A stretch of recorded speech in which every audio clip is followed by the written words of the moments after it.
So we're all eagerly awaiting Tears of the Kingdom, and luckily we got another trailer for the game the other day. So the next thing to do is find hidden details and make theories. Let's get the video started. So the first thing we really have to look at are these flying creatures. They look like Arelphos. I don't know if that's how you say it. But they look like the Arelphos that you fight in Twilight Princess, and in Twilight Princess you can claw shot onto their shield, so maybe you'll be able to use some kind of claw shot item to fight them. Next we have a shot of Hyrule with two towers with lights pointing out, and the glowing shape. However, we're focusing on the two towers, so the glowing lights give me a vibe of having to go to a certain location after being told to do something such as collecting items.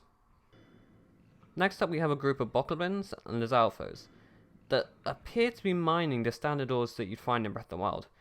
However, obviously normally you wouldn't find those ores being mined by enemies. Potentially defeating these counts will give you ores, or they may just give you standard Boko count loot, which would still be alright. Now we have the Bridge of Hylia with a dragon type creature on it. Maybe we'll be able to fight the dragon as a mini boss to cross the bridge, possibly to progress through the main storyline, but I don't think that's likely as you could just go around the bridge. The next thing is pretty big, and that's the voice that you can hear. Rise, my servants. Sweep over Hyrule. Eliminate this kingdom and her allies. Leave no survivors! In my opinion that is Ganondorf's voice, but obviously I can't confirm that. The voice seems to be using a blood moon to summon a multitude of enemies, so this could be the start of the game, setting the scene of Hyrule once again being taken over by monsters. Now we have the monsters being revived, and something that really sticks out is the new design for the Bokos. They may have some kind of leader Bokoblin that has higher health and less defense, and would have to be protected by others.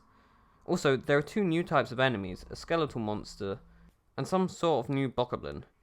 The skeletal monsters are very intriguing, and when they get defeated they could possibly turn into bones, and you might have to use a bomb to deliver the final blow, as in other Zelda games.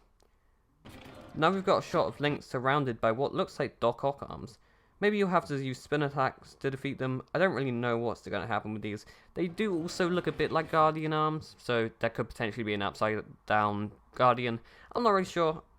I'm really excited to know what's going to happen though. Once again we've got a shot of the new Boko with some old ones around them. Now we can see a Hinox with a strange bit of headgear running through a tunnel chasing Link. I'm sure this will be easy to avoid, but I like what they were going for here. Up next, there's what looks like the Arelphos from earlier, carrying a Boko in its claws. The Boko also seems to be holding a new type of axe. Hopefully we'll be able to use this item too, and it won't just be exclusive to the enemies. Now we've got a group of Moblins, two of which have new fancy headgear. Still not completely sure what the headgear means though. Next is something very exciting. We've got what looks like a boss made completely out of boxes. A potential weak point could be the glowing bit in its center. I'm very excited for whatever this turns out being, no. But now we have what I think is going to be the main villain for the game, and that is Ganondorf. I'm operating on the fact that this is Ganondorf. Potentially, he was living in Hyrule Castle this entire time. Obviously, I can't confirm that though. Now this is really interesting. Link shoots one of the Arelpho creatures with an arrow that seems to lock onto its targets. This could possibly be a rare item such as ancient arrows, or it could be something really common like fire arrows, or maybe you need some sort of special energy to use these, and their accuracy depends on how much energy you have. These shield surfing rails look interesting, and someone who shield surfs all the time around Hyrule, these look very cool and very intriguing. Now we can see some kind of ability coming out of Link's right arm, controlling something that moves a bigger object, like in some of the shrines in Breath of the Wild. Now we've got another new weapon. This one seems to launch orbs. In the trailer, the weapon is being used to fight a Talus. It may not be specific to fighting Taluses, but it looks really good whatever you use it against. Now we can see Link uses his arm ability to lift the wheel out of the ground. This then gets put onto a vehicle, which looks interesting. I don't know, potentially this could replace the Master Cycle, though I personally much prefer the Master Cycle, and the way you place it down will always be more, well, be way more efficient than fishing pieces of a car lookalike thing out of swamps. Now we can see Link's made some sort of flying machine which potentially could be used to get between the flying islands in the sky. Now for the penultimate part of the trailer, we have Link riding through a field in Hyrule. And thanks to my friend Ava, I can actually show you where this exact location is in Breath of the Wild.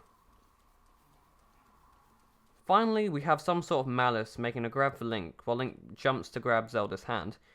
This feels like the beginning of the game to me, but obviously I can't be sure about that. So, that is the end of the trailer, so that also means that is the end of this video. If you guys enjoyed and like my theories, then make sure you smash that subscribe button and press the like button. Thanks for watching, I'll see you all later. Bye.